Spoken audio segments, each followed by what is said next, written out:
Is JP Berg, and this is episode 25 of The Philosopher, the Stoic, and the Teddy Bear. Today we'll be discussing the dismissal of the Emergencies Act appeal and Carney's trip to China and the new world order. I'm joined as usual with my two co-hosts, Peyman Askari and Kris Eriksen. We actually have a quick video queued up for the China topic. Do you want to play that up, Peyman?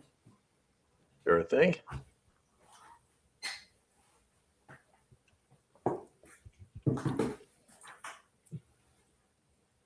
Talk about not being prepared. The world has changed much since that last visit. And I believe the progress that we have made in the partnership sets us up well for the new world order.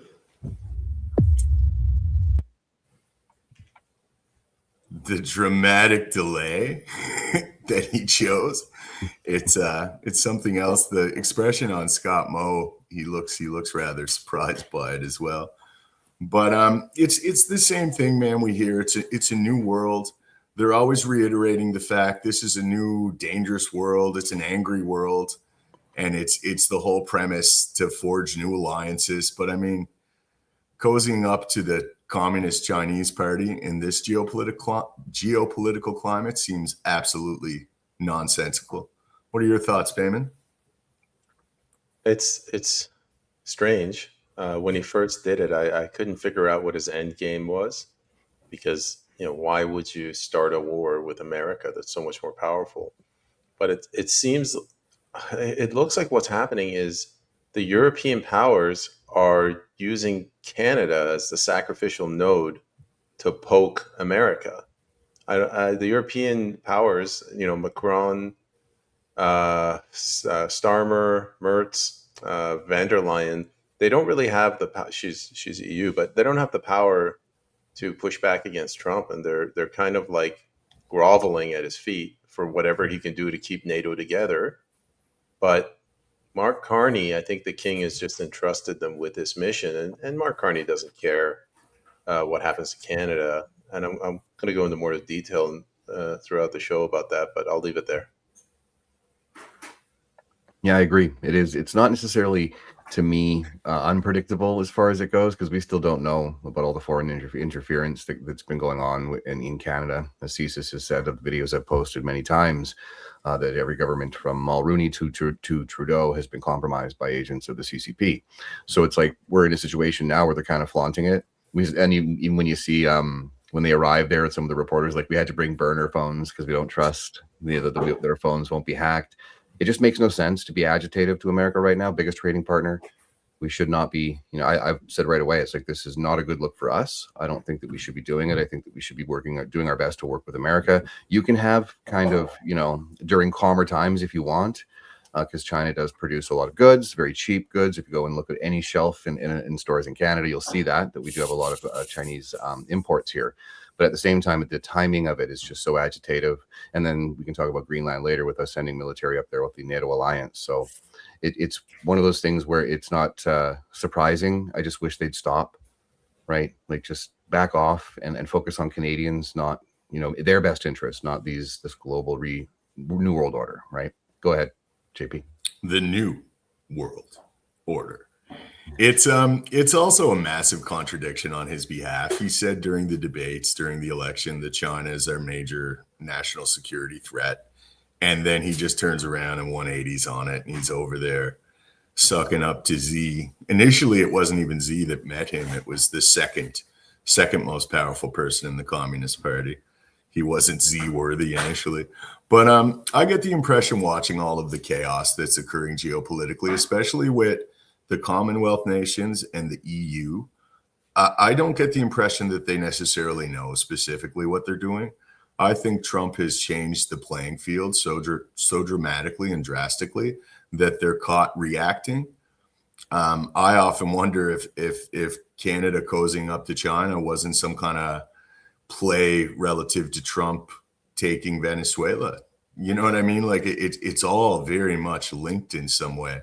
But I get the impression that a lot of people are scrambling and don't necessarily know exactly what they're doing. Canada is like a nation of contradictions. To me, at first people are going to disagree with this, but to me, Canada is further along on this destruction than even the UK. And it seems like that can't possibly be, because in the UK they're arresting 10,000 people for hate speech violations for comments online. But that's because they have to do that. In Canada, they don't have to do that. We're so compliant. They'll just come to us and they'll say something, and like, we have to transition your kids, and Canadians are like, okay. Or take mass immigration in Europe. They have to claim that there's a migrant crisis to flood the country with all of these illegals. In Canada, they just increased it to 1 million, and nobody even complained. Now the contradiction is Mark Carney. If you look at Europe by contrast, their leadership sucks. They're all on their way out. Everybody hates them. They're hanging by a thread. Mark Carney has such a strong grip on this country that he can start a war with the most powerful country in the world, and it seems like he's getting away with it. He's getting his wish. Yeah, and I think it's one of those things that you have to take a step back, and because there's two different worlds, right? The CBC world and then the online world. I still don't know how much, I believe, like my mom, my dad even still watches CBC and CTV, and they're not getting the news, right? They're so in a bubble there. And so it all depends on where you get your news from, right? So I think a lot of us, it is being that fragmented, compartmentalized, so that we're all getting multiple different universes playing out in parallel. But when it comes to Mark Carney, it's one of those things where you have a situation where this guy's got so like there's no checks and balances, and he's so much more dangerous than Trudeau could have ever been, right? Like Trudeau, yeah, but a lot of people even behind the scenes were saying there's like notes and stuff. Mark Carney was a part of getting the bank accounts frozen and all this kind of stuff, so it's like he's been in pretty much puppeting Canada for quite a while. And so for them to parachute him in and do what he's done in such a short period of time, again, it just shows how our system is so weak. And the citizens, at the end of the day, there is no allegiance to us. It's to the monarchy. It's to their globalist masters. And Carney is not a stupid man. He's very good at what he does, speaks well, behind the scenes, boardroom speaking, right? But apparently JP was saying there was a speech that was given today, which I haven't had a chance to see. But it's just one of those things where, how do you stop it, right? There's no mechanisms, law enforcement, right? We're just being looted. It's a robbery. Everybody be cool. It's a robbery. And there's nothing we can do. And agitating Trump, and most people are like, oh yeah, elbows up, like you said. It's like, it's sad to see that the Canadians are so compliant, but I also still give them a benefit of the doubt that they're getting their news, that it's not, we don't have any objective news. Well, we kind of are, as far as trying to cut through that layer, but it's not easy. Your thoughts, JP? I don't know if they're compliant as much as entirely oblivious. They have no comprehension what's going on. I speak to people in my regular life all day long, and no one seems to even grasp the severity of what's occurring, let alone have any particular insight regarding it. And again, the ecosystem of information dissemination is very convoluted. And what they're getting now, like if your parents are watching corporate press swill merchants, they're getting pure propaganda. It's propaganda to justify wars. It's propaganda to push specific narratives and to counter other narratives. Like there's no impartiality there. There's no reporting of the facts in any capacity.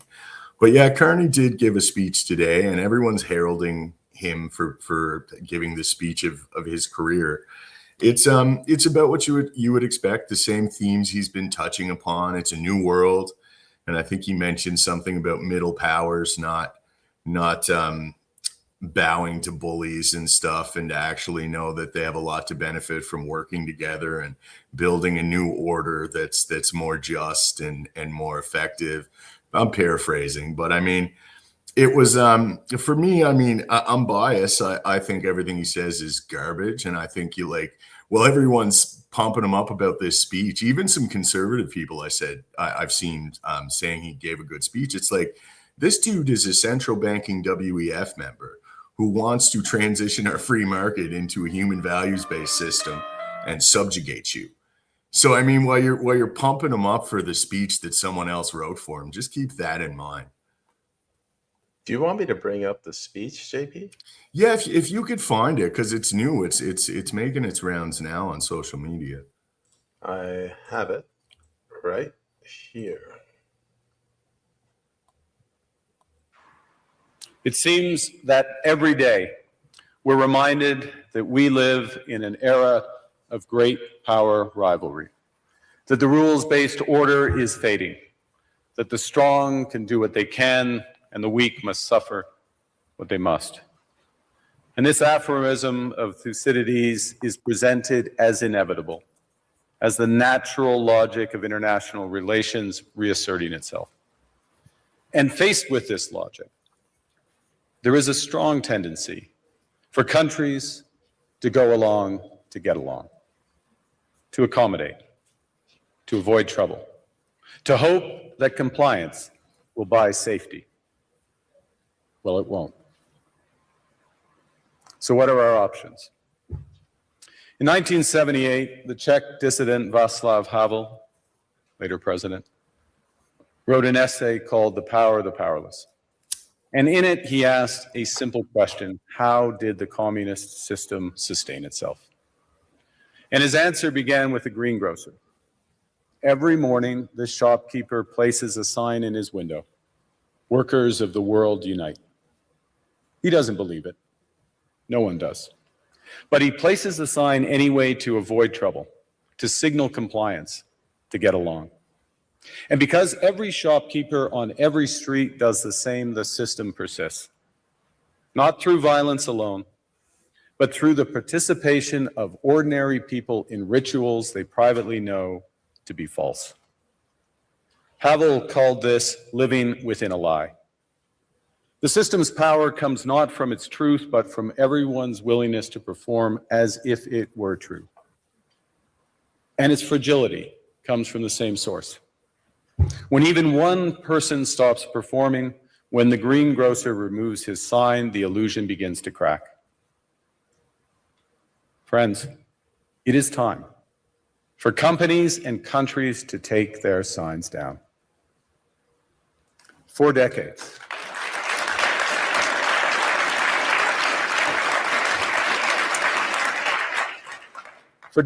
countries like Canada prospered under what we called the rules-based international order.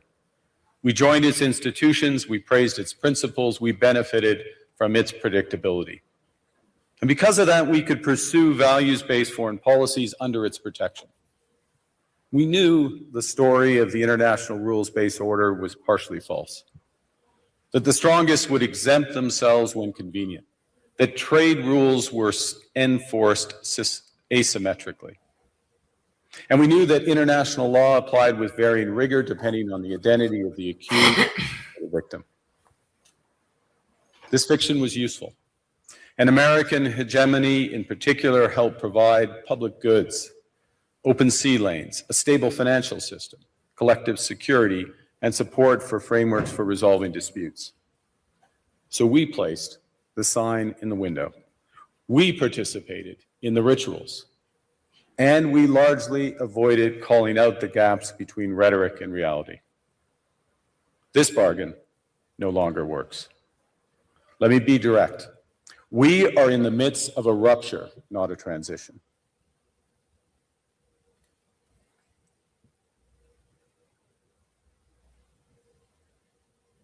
Yeah, for me watching that, I just want to make a quick comment before I turn it off. It's like peak irony. It's like accusing your enemy what you were doing. Like their system was a totalitarian system. They were trying to impose, they still are, Bill C2, C8, and C9 transitions Canada into a totalitarian system. They want us to go along with their line of anthropogenic climate change.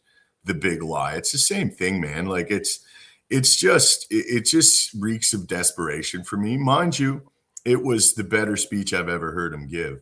I'll say that much. Yeah, it was very well delivered, the speech. What he's doing is he's essentially calling Trump Hitler. This is the undertones of appeasement under Neville Chamberlain, and that's what he's trying to say. He's trying to say America taking Greenland is Czechoslovakia.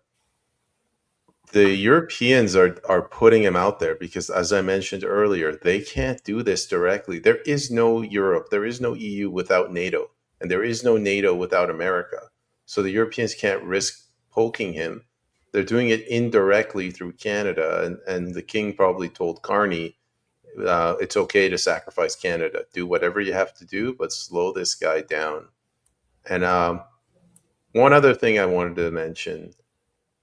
The three of us, we seem to think that everybody thinks like we do because we use our brains.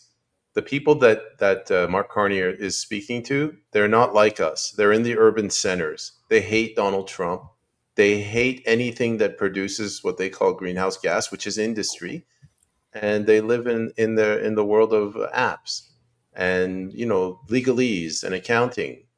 And my fear is that this strategy that Mark Carney has just initiated is going to seriously damage this country and drag us into a conflict with our neighbor. Yeah, absolutely. When I'm listening to that, yeah, you can see he's gotten a lot better with practicing his speeches. But at the same time, all I see is projection, gaslighting. He's speaking into this parallel lane, right? Like we're over here, other people are, we have all these, like I said earlier in the show here, but he's talking to one specific crowd. And in that sense, one is to the people, I guess two, right? He's speaking into one lane of the people that he wants to convince that he's this noble man, that he's all wise and all kind, that he's not actually the emperor with Palpatine without his head robe on. And on the other one, he's going right at Trump and the American administration, right? And so it's craftful, it's very craftily done, right? As far as he's presenting it, how he's presenting it. It's the where he's presenting it that bothers me the most. It's like we have open all, like I was going to say, like all the meetings these people have is this, I'm sure people have FOI'd them before. It's like, you're there. Are they there not as the prime minister? Like they used to do with the Bilderberg meetings. It's like, no, you're just here as a person. You're not actually so there's no way for us to FOI what actually is being said over there in behind closed doors. But all we are seeing right now, guys, is like this public elitism, and there's nothing, we are not in that realm. Like you said, I don't think, I think the more we talk and the more we get to know people, there's more of us out there. We just haven't had a chance to connect as far as that, using our brains, like-minded, not wearing a color or whatnot. But it's still frustrating to see them all there doing their thing. And, we suffer the consequences of whatever they decide they want to do. And what JP said, right? Him standing there where you got C2, C8, C9, 63, all these bills that are just going to crush freedom of expression, crush any dissent. And he's over there. I'm not going to say the phrase I was going to say, but I'll leave it there. JP, your thoughts. Well, at the same time, to contrast that, Trump isn't trying to ensure that conglomerates and corporations can't own homes and dominate the market.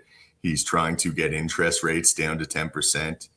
There's talks of the income tax going away. So, if that's the big totalitarian system he's trying to illustrate there with that speech, it's just like I say, it's peak irony because it's the opposite of that. And I agree with Peyman. I'm terrified right now that we're going to see some form of conflict. And there's a bunch of Canadians with their elbows up, drooling on themselves, totally psyoped, that would likely be willing to fight.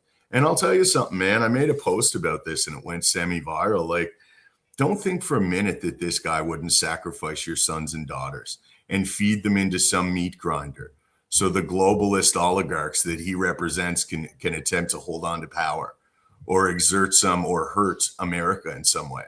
This is war. It's not kinetic yet, but it's war. It is. I'm struggling to put the words together because I'm so frustrated. And when JP, when you're talking about how he's dragging us into this conflict, you're not supposed to make references to Nazis, but this is like Hitler's youth movement when Hitler was desperate and he threw away all the youth in Germany at the last few hours of the war. What Carney has done is basically he's putting landmines. He's like, okay, if I make it a partnership with China, it will slow down the Americans as they come in. And now I'm going to speculate, but if they destroy Canada's economy, it's going to make it harder for America to deal with it because America doesn't want a humanitarian crisis on their northern border. It could literally lead to, a mass flow of Canadian immigrants going, flooding down there. Like his entire goal right now is to make it as impossible for Trump to solve this mess as humanly possible. Yeah, and it's insane to think. I think it was on Jason James's page. I think he quote tweeted somebody. There's an article that came out from the Montreal Gazette or something talking about Canadian military has plans, and a big part of that is if America invades, a big part of it as a civilian uprising, as at the same time they're taking away all the guns. So like none of this makes sense. And honestly, it's like, you'd always say, like, I over COVID, like you get like for 6 months, a year in, they'd never do that. They'd never do that. And then eventually it's like, oh yeah, they're going to do that. Right. But now I'm like, they wouldn't do that. They wouldn't want to poke the bear and encourage that. But they seem to be. Every move they make is about agitating and creating a wall between us and America. It's the dumbest shit I've seen, but it's calculated though, right? It's not, to me, it just looks very calculated with what they're doing, but most Canadians have no idea. Like, you're going to elbows up against the American military. No, don't be stupid. Anyways, go ahead, JP. I think ultimately it's kind of like what you were saying, Peyman. It's a stalling tactic. I think they're hoping they get crushed in the midterms.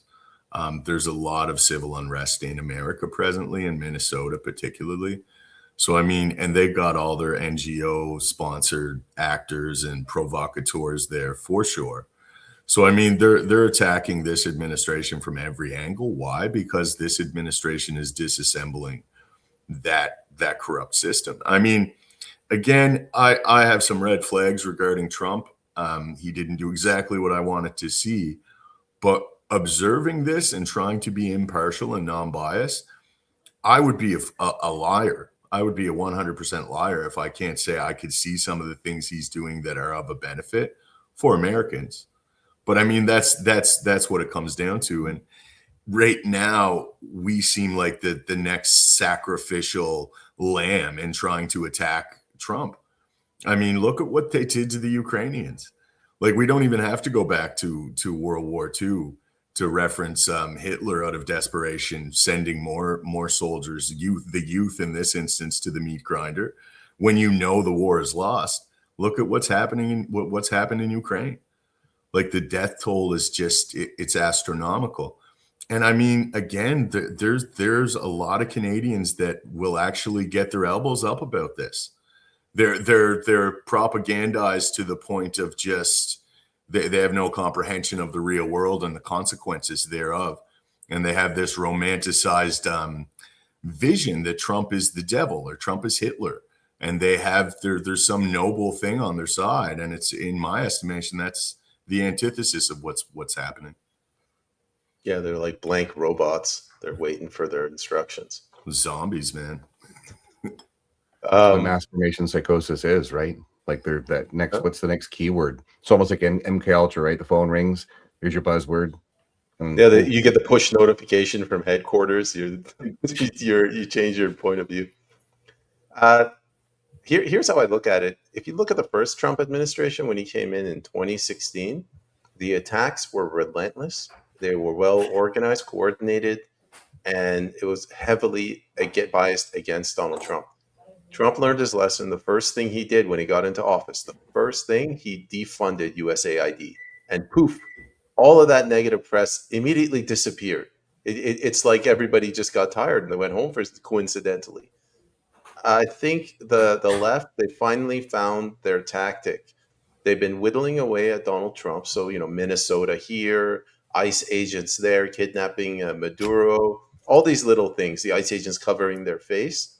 And now they've co-opted the Trump derangement syndrome has expanded towards the baby boomer right generation. So I'm noticing a lot of podcasters, pundits, interviewers on the right, like Judge Napolitano, like Professor Mersheimer,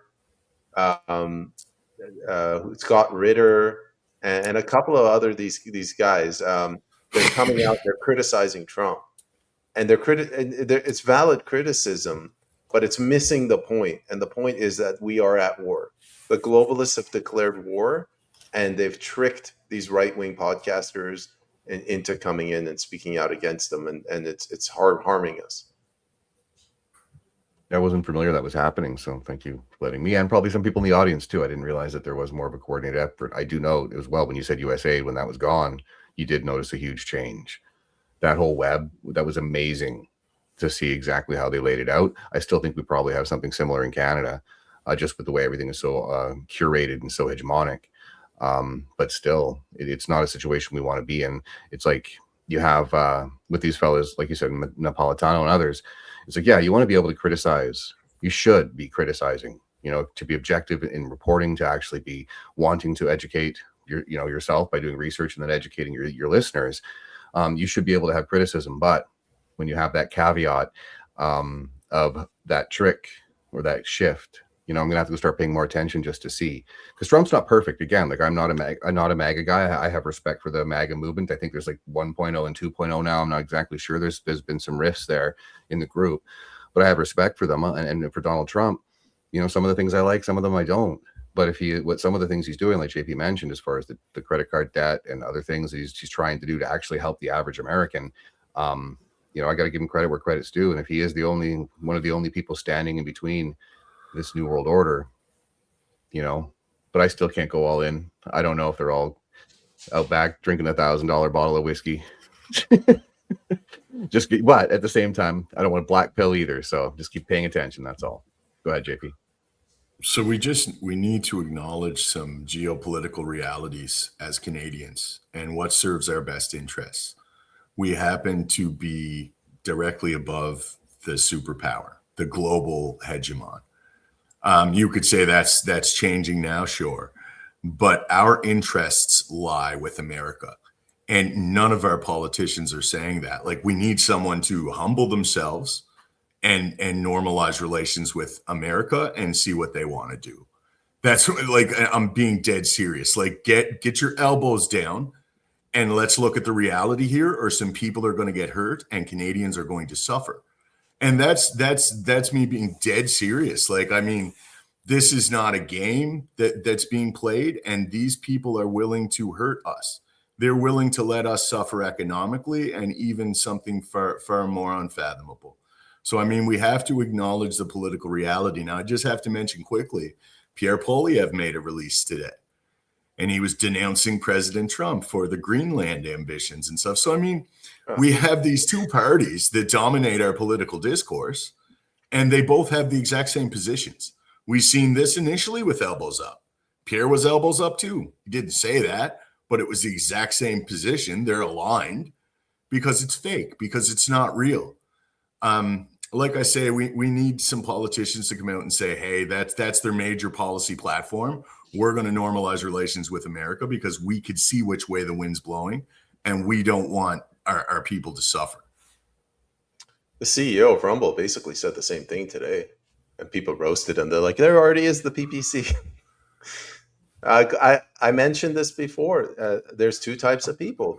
There's us, that we look at the country. You have UNDRIP. You have the Alberta separatist movement. You have this Mosley decision that's like tearing the country apart. And then you have them that just see Donald Trump. And when Mark Carney and Pierre Poilievre come out and denounce Trump, my fear is that those people, the urban centers that, before the vote even makes it past Manitoba, the elections are already decided. That's who Pierre Poilievre is pandering to. Our future is in the hands of these people, and they're goddamn brainless. They're clueless. They're politically illiterate, and they're destroying the country. Yeah, and it makes no sense. I saw that post. He did get kind of ratioed, though. There was a ton of, responses to that saying, hey, but you need things like that to show the examples, right? Like, we don't have an actual opposition when it comes down to the things that really affect Canadians. They're always together, right? I saw a quote about in the States. It's like, Democrats are here to ruin your lives, and the Republicans are here to pretend that they're going to actually try and stop it, right? Like, again, I'm talking not all Republicans, but rhinos, right? And then in Canada, we have CINOs, conservative in name only. We don't have that. Like, what I view the CPC is like, they're an establishment party. If you support them, you're an establishment conservative. Look it up, what that means, right? I don't like labels, but I land more on the populist / traditional conservative side, which is for the people, right? And looking out for your neighbors, faith, family, freedom, like, these are like normal things, I would say, free enterprise, these kinds of things. But we have on the other side this pretending, and so many people buy into it without actually asking any questions. So when you say with Napolitano and stuff criticizing Trump, we don't have anybody on our side actually like of course CBC does, but that they're preaching to the choir. But you don't have anybody on the conservative side that, I mean, they're throwing parties for each other and they're pretending that they're these objective reporters, and they're all guys. That's what frustrates me the most, going to 40,000 feet and scratching my head and going, how can you guys not see this? And I'm not saying, oh, what are we going to do? Who do we vote for? It's like, hold your bloody party to account. If you're conservative, then bring your values and principles into the room and watch what happens. Right? You're not welcome unless you toe the line with these people. They're establishment. They want to protect the status quo, and the status quo doesn't include you, right? Unless you want to toe the line. I'd use the ball washing thing, but I think I've used that a bit too much. Go ahead, JP. I just want to very quickly appeal to the audience. If you guys can share the stream, it very much helps us. So, I mean, we're living in a country where the vast majority of the electorate has been psyoped to the extent that they're embracing the Communist Chinese Party to get one over on Trump. They're celebrating this. So they think Trump is a fascist. The television tells them that Trump is a fascist. But ironically, they're leaning in to a fascist party. The Communist Chinese Party is fascism. Don't conflate the terms. That they're a fascist government. So I mean, it's wild. Like that's the level of dissonance that we have to break through to reach these people. They're just not operating in reality. They're in the psyop, quite literally. You mentioned how they're siding with the Chinese Communist Party to stick it to Trump. And I want to, it goes back to what I said. There's two types of people. There's us and there's them. I know you're not supposed to be divisive, but in their mindset, they look at the central banking system that America is promoting, and they say central banking bad. And then they say, who exerts more of an influence on Canada, America or China? And the answer is obviously America. We're neighbors with them. We're side by side, and we have, did I say China? America. We have more of a culture with them. And then they make the conclusion or the leap that it's better to side with China because America is technically doing more damage in Canada. And this is the way that Mark Carney can speak to these people, to trick them, to get them on board, to promote this King Charles war that we're seeing unfold before our eyes. And I don't know. I think the government should start subsidizing my alcohol. If they're causing me to drink, they should pay for it. First time I've heard that King Charles war, right? Because I think it's like there's so many different players to look at here. I agree, right? Some kind of a tax break, right? Whatever your vice is, whatever's helping you cope and get through the day. But it's the same thing where we're looking at a situation where it is so off the rails, and the ability for the drink the red Kool-Aid, drink the blue Kool-Aid, right? It's just like, oh my God. And like, you're right. They're talking to the urban voters, the population centers that have just been hit so hard with the propaganda, go along to get along. We're all in this together. Very, because they don't want to be left out. They've been conditioned, just get in line and keep following orders. Don't question anything. Don't think for yourself. And then we have other people around the country. They're looking at it going, what the hell? Right. Like, and what do we do next? Right. Outside of trying to reach more people, encourage people to gather locally and to find your kin in that sense, because the storm is here. Are we in the eye of the storm? Because I feel like we're constantly just on the edge of the storm, just getting smacked in the face with all this BS. So yeah, go ahead, JP. Yeah, it's pretty crazy times. While I make this comment, Peyman, do you want to curate some questions? I have them ready. Yeah. Okay. Well, let's just rip through some questions. Okay. Same thing as before. You want me to take over moderating? Yeah, you take over moderating. You answer first, and then we'll just go through. Okay. First one is, it is what it is. He says, or she says, they beg Trump to protect them from Russia, but won't let the USA protect themselves. This is, it's like biting the hand that feeds you. They need America to fund NATO to protect them, but now they won't let America pursue its interests in the Western Hemisphere. I don't know who wants to go next, Chris. Yeah, I agree fully with that statement. It is. There's such a contradictory position. JP said Canada's a contradictory country right now. So I'll leave it there. Your thoughts, JP? Yeah, 100%. I see the parallels exactly. And Trump's not going to play that. We have a very different administration here. Now, I'm looking forward to seeing what Trump's speech is going to be at the WEF. Because I mean, I got a feeling he's brought the largest delegation America has ever brought. He's got all his big guys. I think he's going up there to.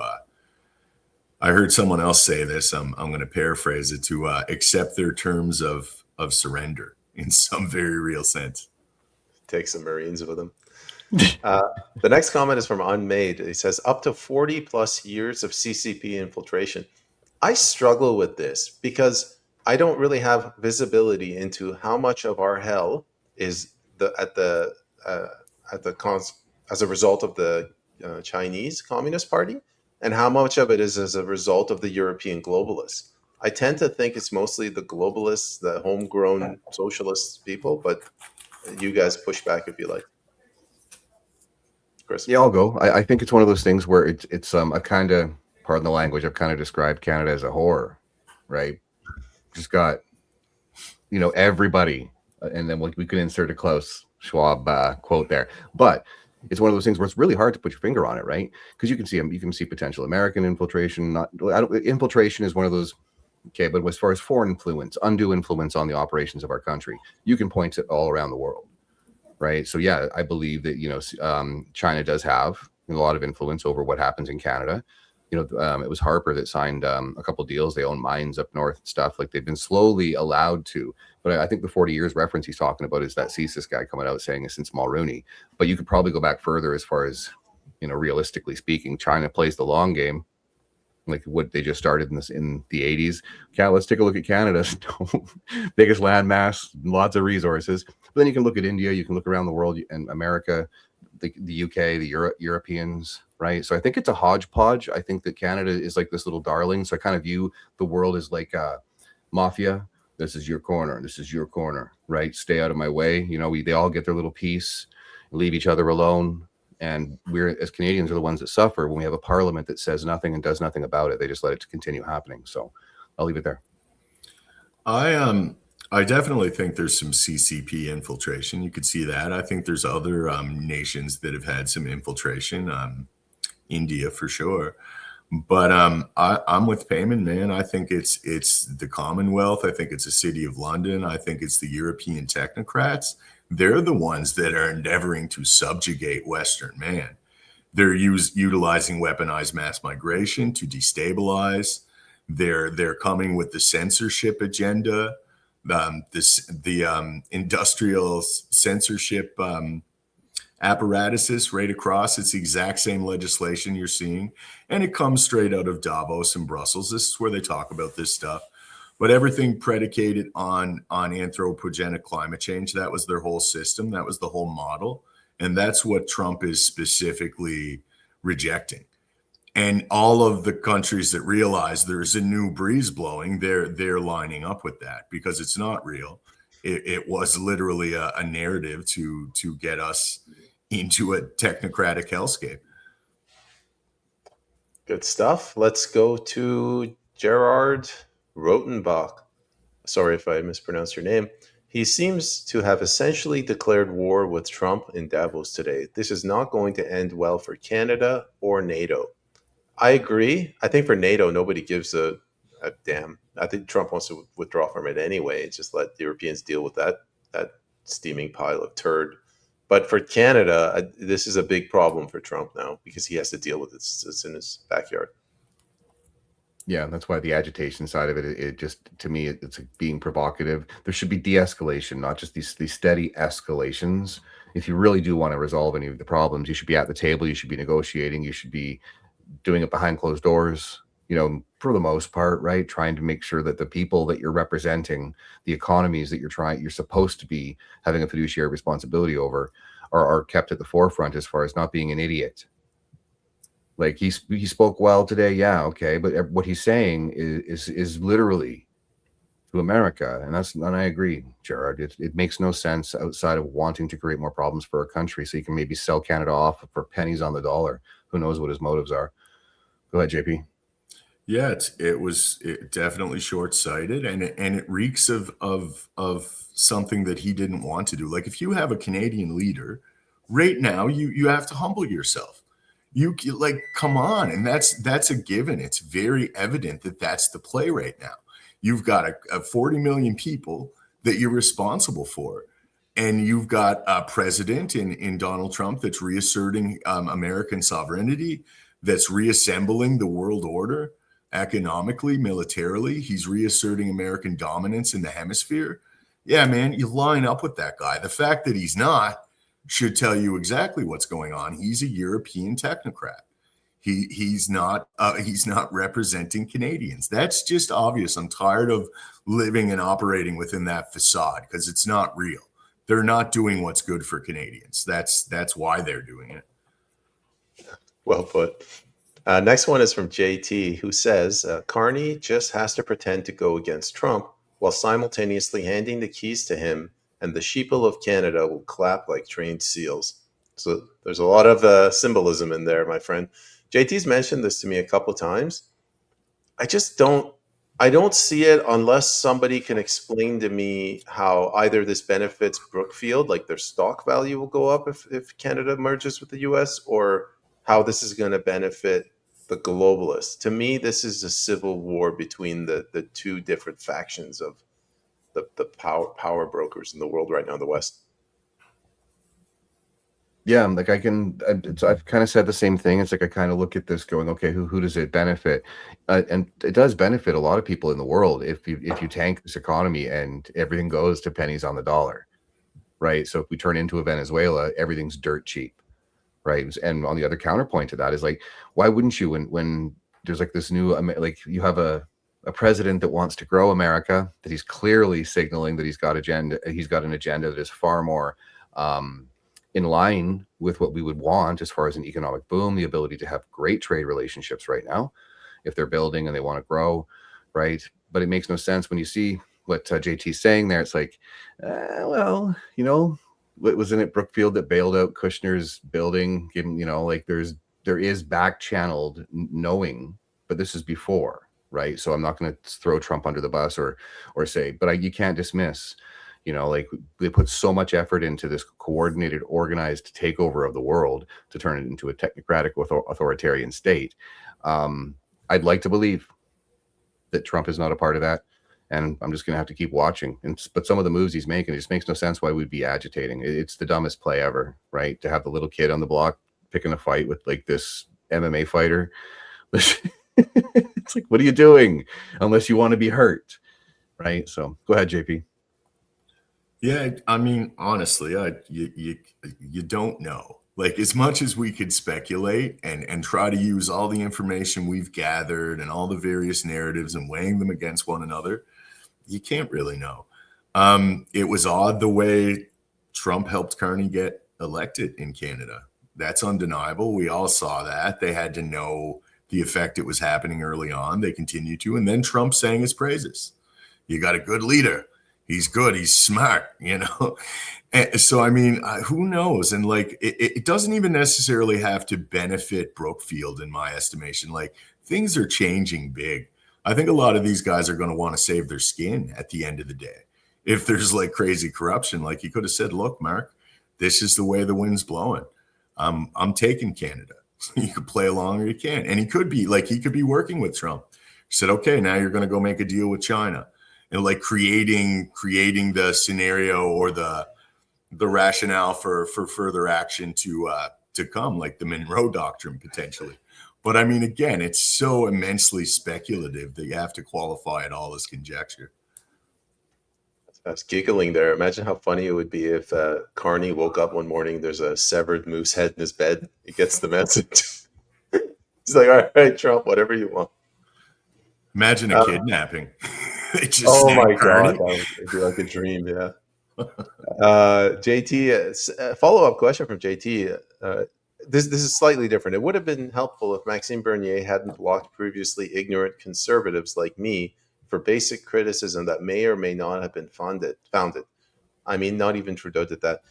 The reason I bring this up, increasingly, I'm seeing no political solution out of this. And I don't mean that the only solution is violence. I mean, we have to detach from politics and fix ourselves culturally, educate our fellow man. And that's a long-term solution.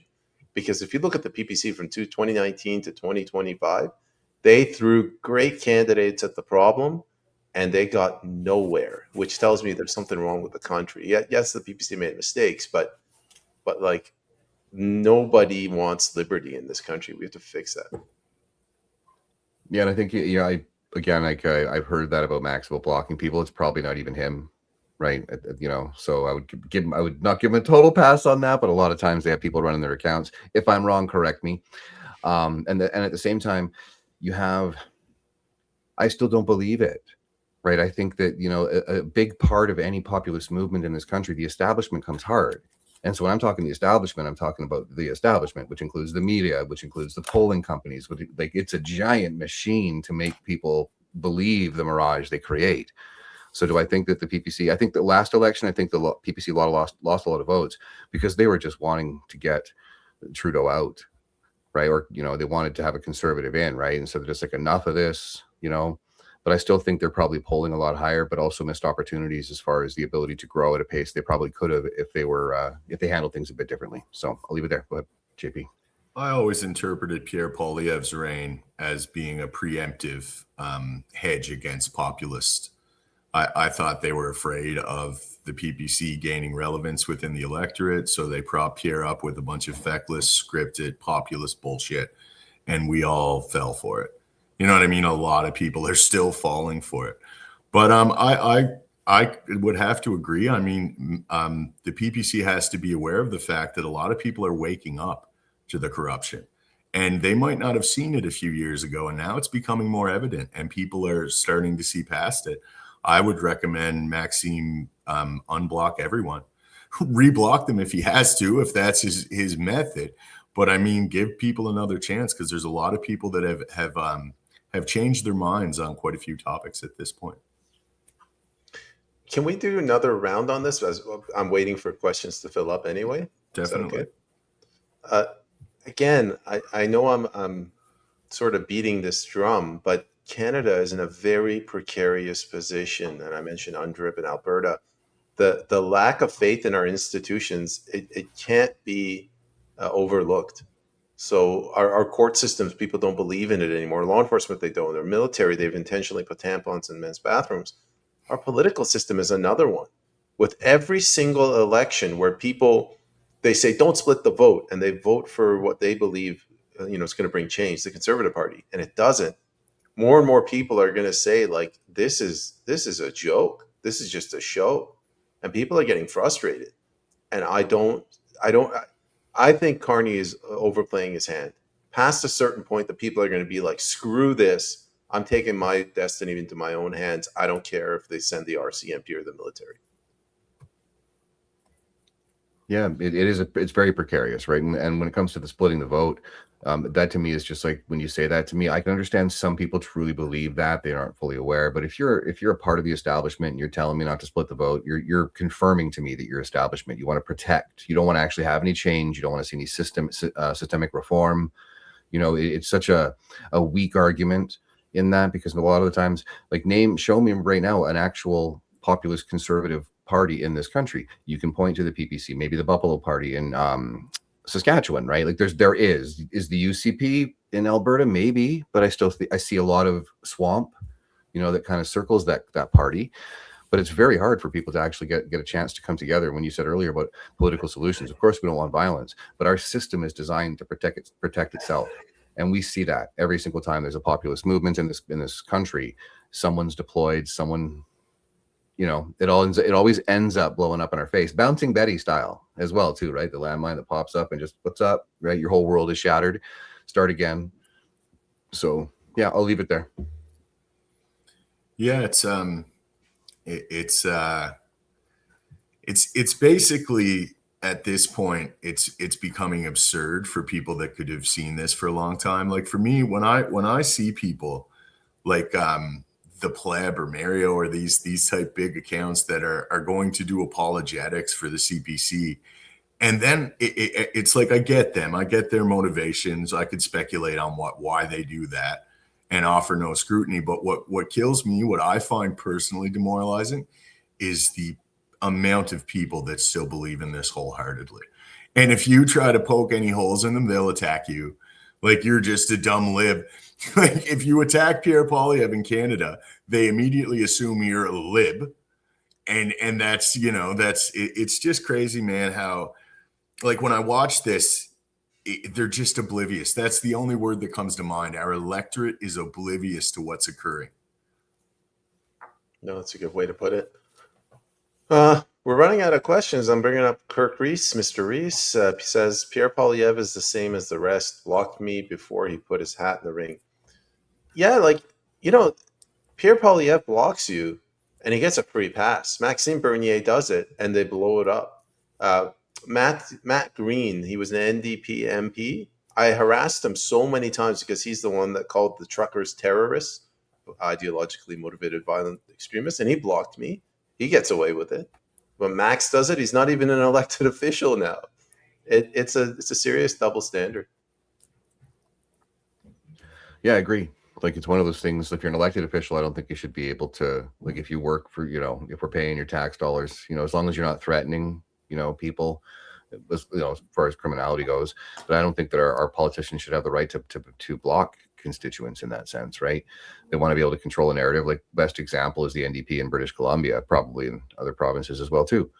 Comments are always locked, and if they do open them up, they just get hammered, right? So they just want to be able to create this narrative and stick to it. But there is a definite double standard. I see Max gets hit a lot with regards to blocking people, and I agree, JP. If this can get to his ears, unblock everybody and start again, right? Like, because again, people like JT and other people, JP, myself, I was kind of always on the edge. Just Poilievre's rubbed me the wrong way, but at the same time, it wasn't until around November 2024 where I'm kind of like, okay, there's something definitely wrong here. So again, unblock and see what happens moving forward. Go ahead, JP. Another reason for Maxime, I mean, there was a coordinated, concerted effort to discredit the PPC. And a lot of where that was occurring was social media. So, I mean, put yourself in his shoes. I can only imagine those bot swarms that you get. And I mean, all of the popular conservative commentators in this space were attacking the PPC, all with the exact same disingenuous narratives and talking points. And then I would say there was a lot of bots that were just blowing up all of his posts. I mean, at that point, you could kind of almost forgive it a little bit. You know what I mean? It's like, how can you exist when there's like bot firms against you? We got I like what you said, JP. I do. We got a comment from Unmade. It goes, these posts are protected is my favorite one. Real winners behind profiles like that. That's another one. This is like a sneaky way of blocking. So you put out a comment that you're going to get flamed for. So you control who can, only those people you tagged in the post can comment. I'm like, hey, I want to swear at you, lady. Like, open it up. Yeah, it is interesting with those for sure. I don't think I've ever closed comments on a tweet. I don't think, not even once, as far as that goes. I've put the little lock on my account just to get away from the BS for a couple of days every now and again, right? But at the same time, yeah, there's so many little sneaky ways, or hiding comments, right? You'll see a lot of people that don't like, oh, you're pointing out the truth that doesn't stick with my narrative. I could be very specific, but I'm not going to with this one. But yeah, you hide the reply, so it protects your ego, it protects your narrative, protects, I guess, your money, right? You don't want to have people coming in there and actually spitting some hot facts, so go ahead, JP. It's very transparent at this point. And when people hide comments, if you know what to look for, it indicates that on the post. And when people say no one can comment on that, it's very evident to everyone. Well, you're afraid. That's what I say with the censorship stuff. The only people that endeavor to regulate or censor the discussion are people that can't win the argument. It's simple as that. If you could win the argument, you would never want to silence it. You would want to defeat it. You know what I mean? That would be more efficacious for your ends, ultimately. We just got a whole flurry of questions now.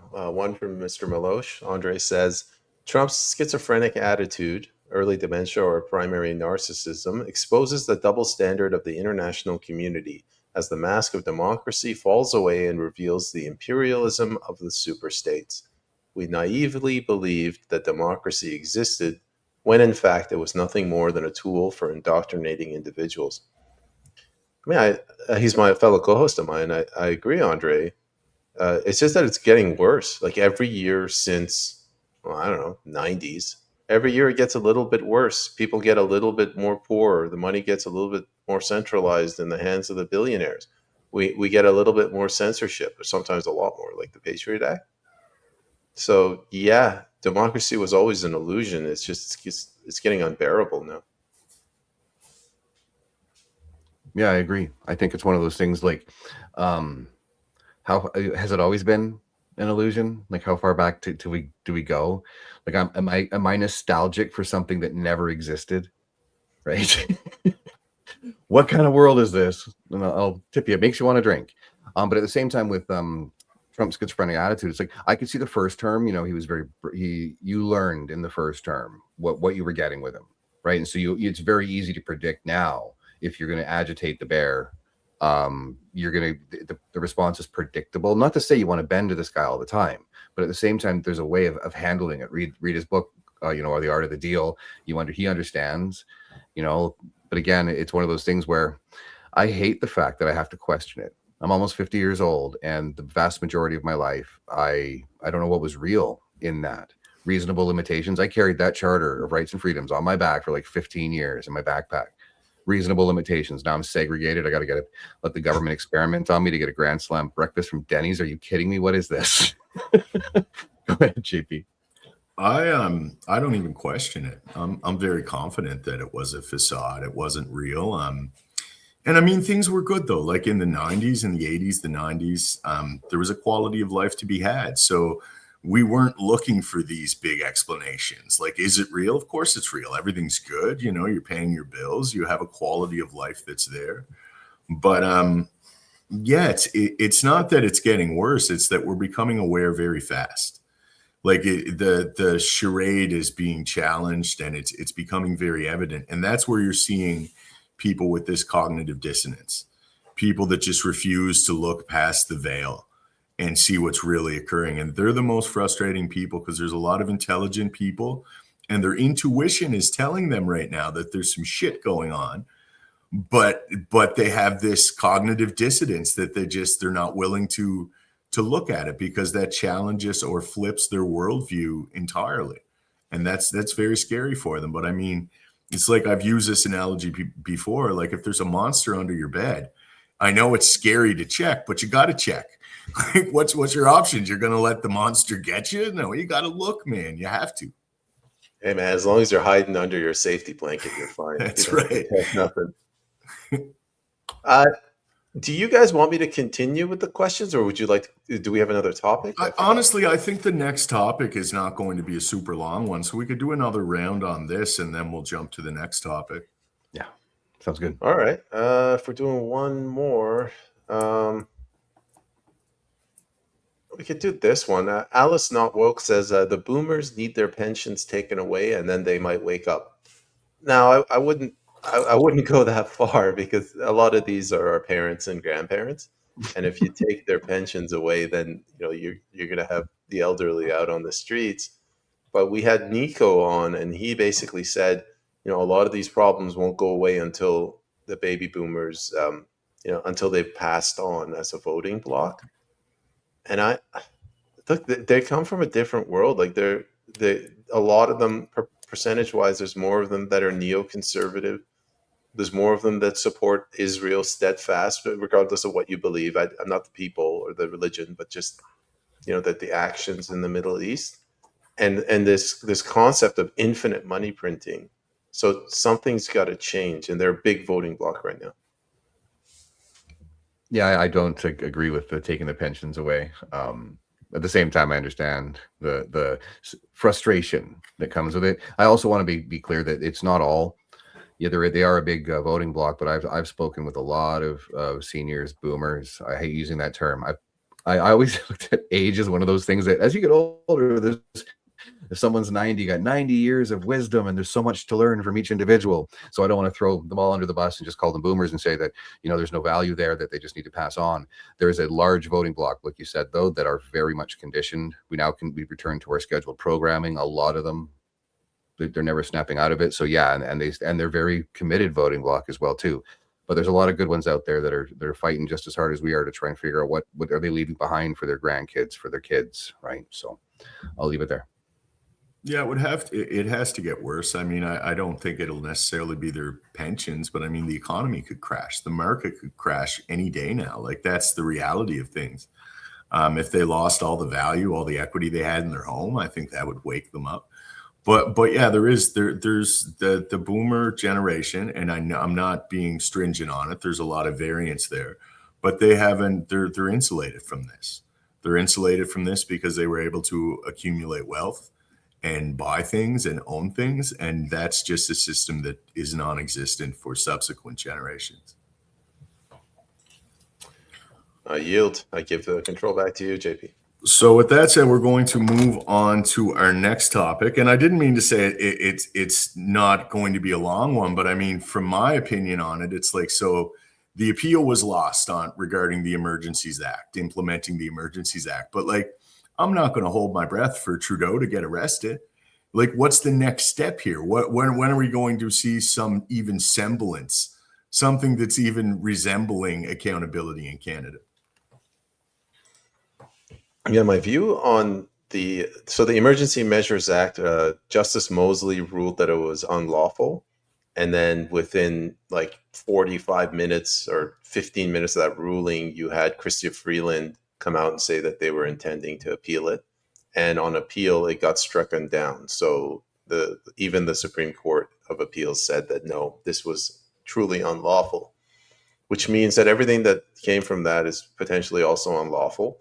I don't think there's going to be any justice. Furthermore, I don't even have faith in the courts at this point after 2 years of this. I'm sure, in my opinion, Carney went to the Supreme Court and said, listen, we're just going to start a war with the U.S. We don't want this. It's going to make us look really bad. And Peyman Askari might go out and say, see, I told you our courts are broken. So that's my impression of this.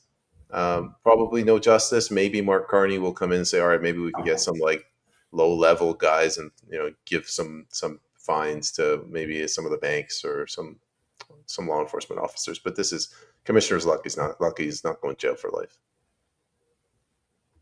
Yeah, I think it's ridiculous. And they say, oh, the Emergencies Act was unlawful, which is illegal, right? Like what they did to crush the people, like Chrystia Freeland, with the deployed horses, right? There was the way they framed it, the media, the way they all made out. It's so dangerous. You see what they were allowed to do, create this false narrative in order to invoke the act. And then they crushed dissent, including freezing bank accounts, lawfare, all of this stuff that came out of it. And no, because they're in a club, whether you want to say Laurentian, globalists, whatever, Trudeau, Freeland, Mendocino, even Mark Carney behind the scenes, right? It was Mendocino's like, we need a tank. Really? Right? And nobody gets held accountable, and yet we're supposed to all just move on from the trauma. Because people got to remember, the convoy was yes about the mandates, but it became a mission from all of the segregation and the separation, the destroying of families, friends, colleagues, relationships.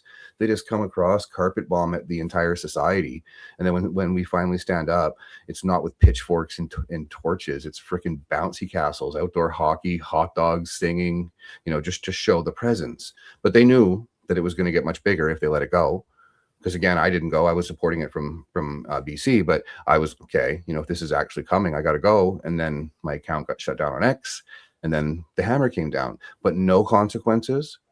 Like we all remember Freeland laughing about it, freezing the bank accounts of Canadians unlawfully. I think she needed the act to be able to do that, right? It's all the powers they were given by. Anyways. I could take an hour bitching about that, but there should be some consequences to it. I think there will be. No, I have no faith in the integrity of our systems at all. It's a double standard.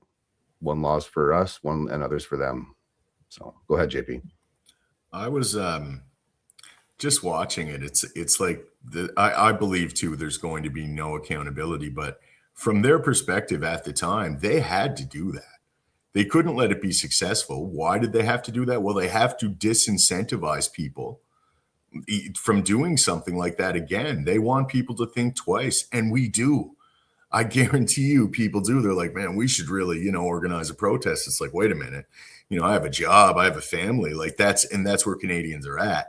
It's the tyranny is being normalized to the extent now where that factors into you wanting to do something politically.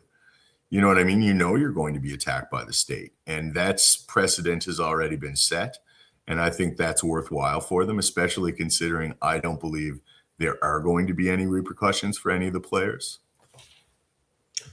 Chris brings up a good point. We've moved on. It's been so many years. Sometimes we overlook just how traumatizing, just how dark that time was. Like, you wake up one day and Christopher Freeland says we are expanding the scope of FinTrack. You wake up another day and Justin Trudeau says, do we tolerate these people? I remember I had a conversation with my parents. I said, I'm not taking the vaccine. If they come with the military and they put a gun to my head, I'll take it. But I'm not, I'll go to jail. And I remember I called my lawyer. I'm like, if I go to jail, what do we do for retainer and everything? So this was insanely dark times. And now I think moving forward, Mark Carney, who's very clever and he's very calculated and he's probably got no soul and no conscience, he's looking at the party, the Liberal Party as an institution, and he says, all right, my predecessor, Justin Trudeau, kind of tarnished the party image. How do we recapture that? So I think they're going to course correct.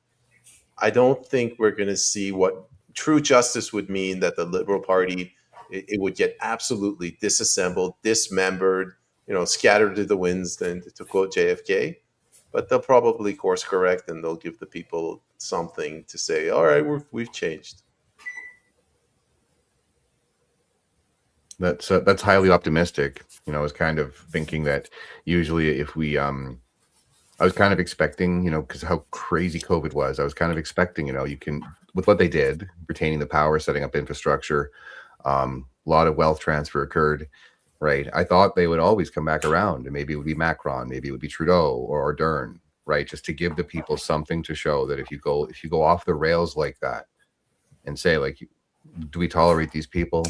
Right? Like, that is some pretty dangerous language to be using against a portion of your 6 million, they said. But, again, I think it's more that didn't get enrolled in the experiment. So I think it's like one of those things that now, what all they got was promotions. Dr. Tam got a Order of Canada. Bonnie Henry got the Order of Canada. Freeland gets promoted. She's now over doing, the thing in Ukraine. They all get promoted and they move on. There's no one ever held accountable. And I think that is like a reminder to the population, the chilling effect that came out of the use of the Emergencies Act, definitely still real, right? But also we're untouchable, right? So it's like what are you going to do attitude. And it's so demoralizing for, I think, a lot of people that are waiting for justice, because what was done to the Canadian population and a lot of the Commonwealth around the world, whatever they did in 2021, 2020, there needs to be accountability for it. So hopefully I'll see it in my lifetime, but who knows?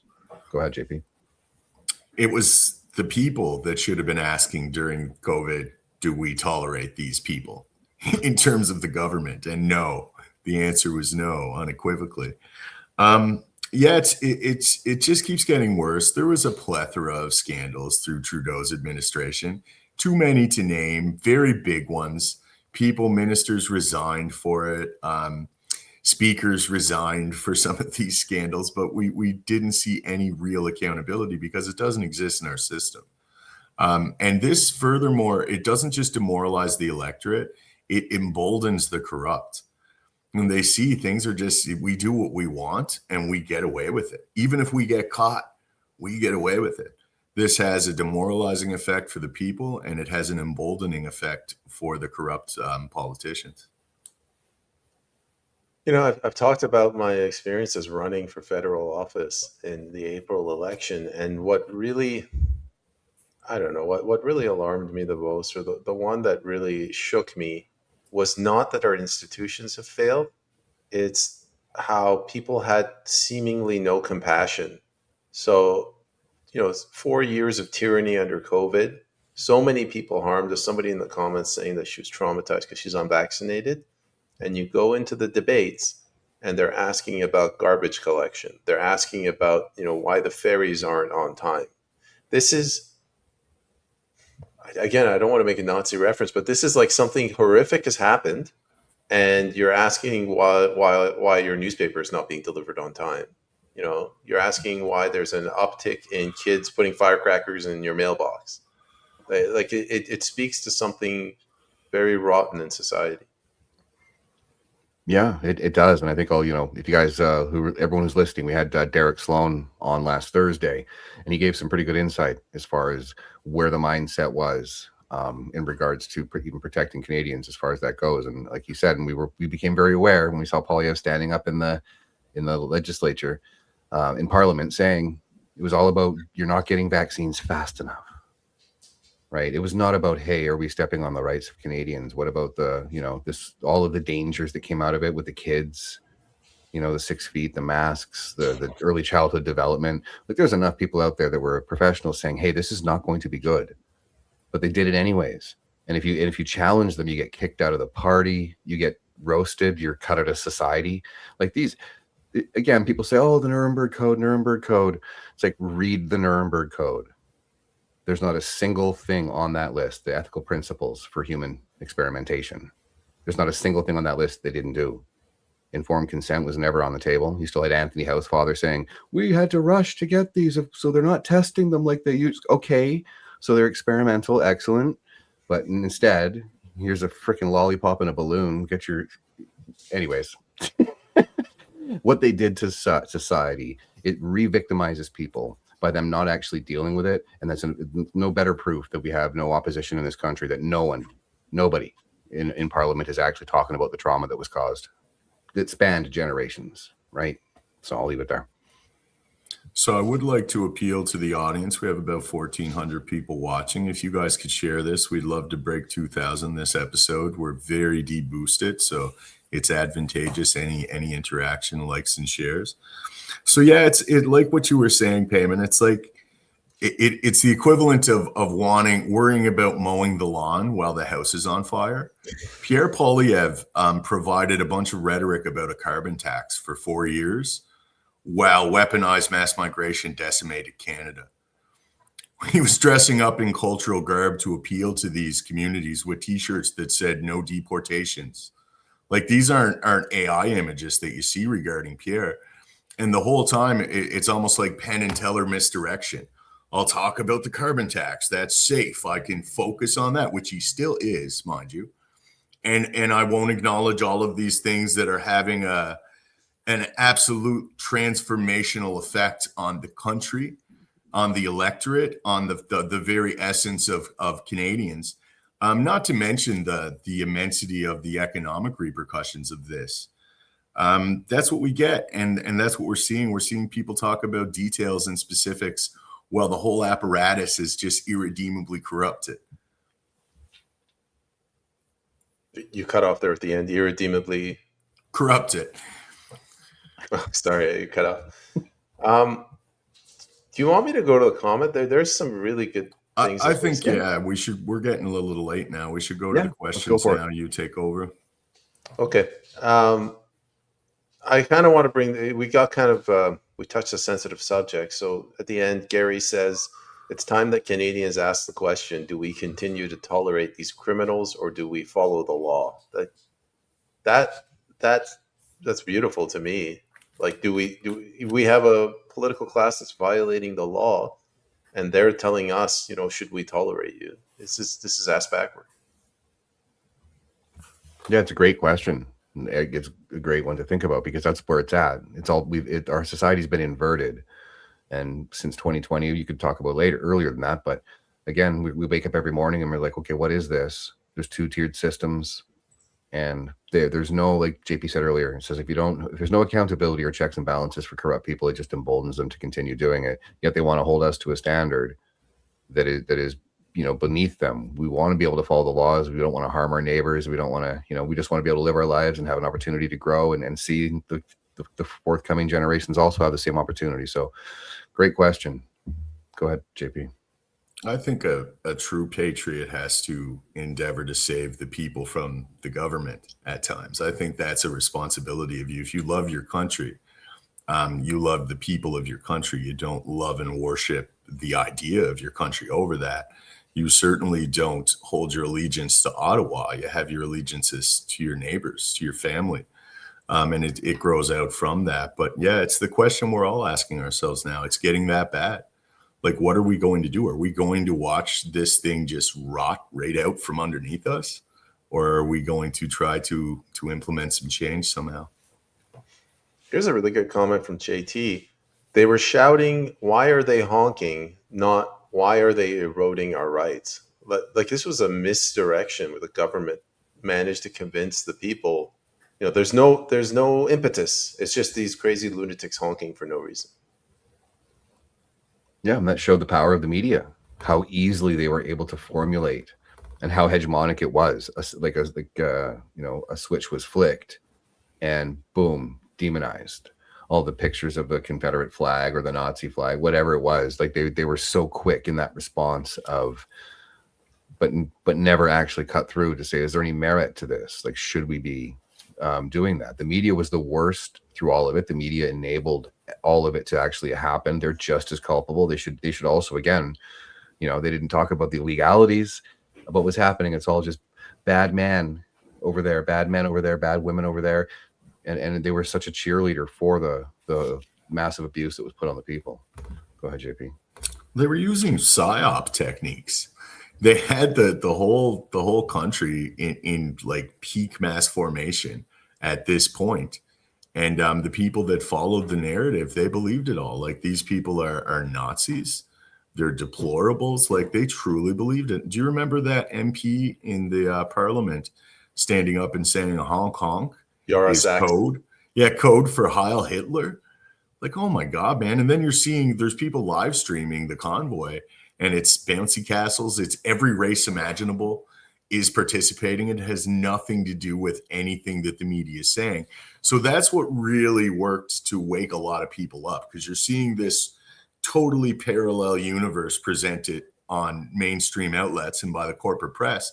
And then you can go onto YouTube and watch a live streamer walking around Ottawa, and you're seeing the absolute opposite of that. So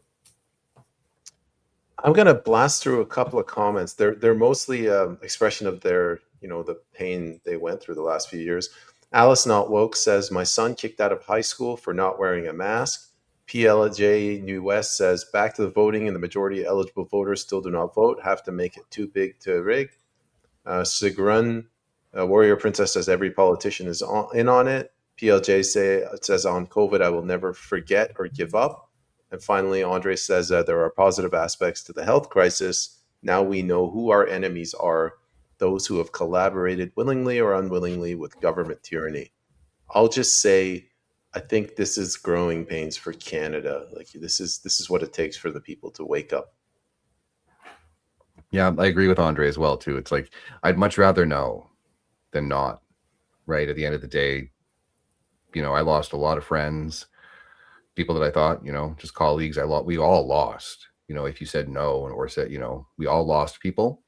But I'd much rather know, because in the heat of the moment, I know whether or not I can trust you, and you're willing to throw me under the bus. And some people that I really, from high school, right? Like, I knew that they would throw them in a camp. It's like, are you kidding me? Right. So I'd rather know than not, so moving forward, we're a lot stronger for it. We're still healing, I think, in many ways. It's going to take, the healing from this is going to be long standing, but that awareness, some people probably even haven't started healing yet. So we have to be aware of that and be conscious of it. I'd rather know, willingly or unwillingly, right? Or unknowingly. I saw what you did. Go ahead, JP. I would like to see some accountability, but I mean, when I hear people say, like, where's the accountability for COVID? We can't forget it. It's like, I just think in my mind, we're still in the PSYOP. Whatever they were implementing during COVID, it's still going. If anything, it's been kicked harder. We had our elbows up. We're you know what I mean? We're being misinformed still. The division PSYOPs were all being played off against one another. The last thing they want Canadians to realize is that we require solidarity and that we should have it. That there's things that take a precedence above the petty tribal divisions. Number one, I say this frequently, but it's worth repeating. It's the integrity of our institutions. Is Mark Carney, who's over in Davos right now, does he represent Canadians? Does he want what's best for me and the working class people of my neighborhood? Is that even coming into his decisions? No, of course not. There's a very systemically corrupt apparatus it needs to be reformed.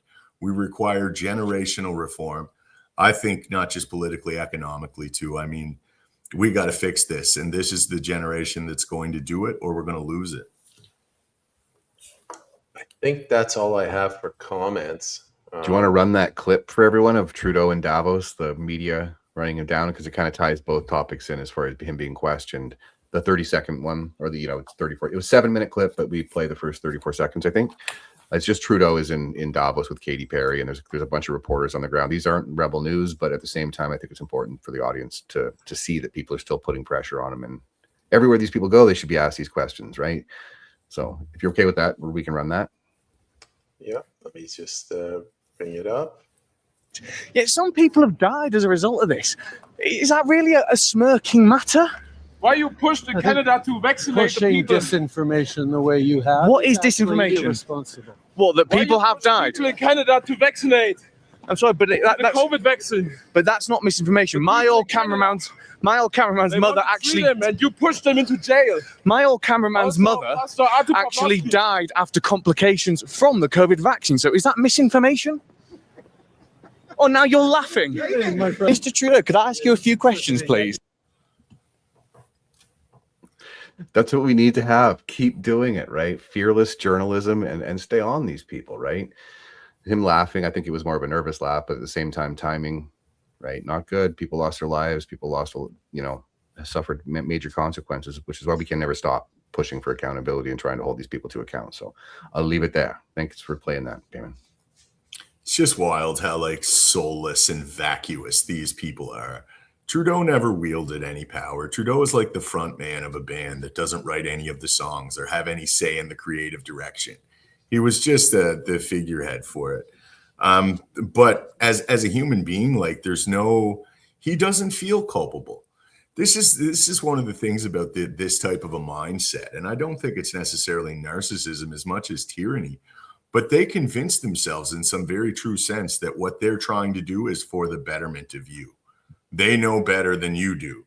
And that's how they could sleep at night for imposing this tyranny, right? It's all of them. I mean, look at Lametti. He's the one that said that you don't have absolute property rights in Canada. Look at Mendocino. Kris mentioned how he wanted to bring tanks. He lied.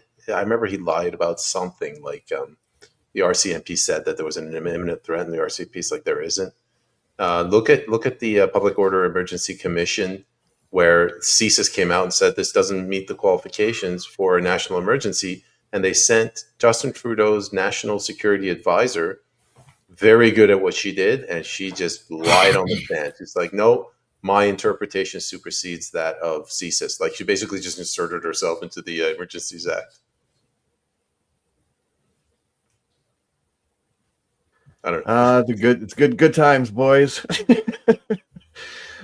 So are we there? I should say we've put together a Philosopher, Stoic, and Teddy Bear community group. So if you go to my page or underneath the listing there, you'll see.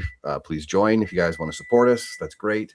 And I'll say as well too, coming up on Thursday, we have Tom Marazzo and Jonathan Bahai, who are going to be coming on and talking about Toto, which is kind of a solutions-based situation as far as trying to help people get involved locally and be more active as far as in the political landscape, as far as the bureaucracy goes.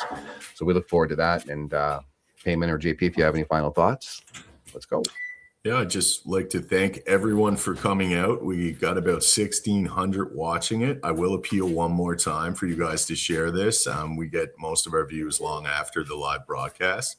So yeah, thanks for coming out and interacting. My name's JP Berg. This is the Philosopher, the Stoic, and the Teddy Bear. Cheers.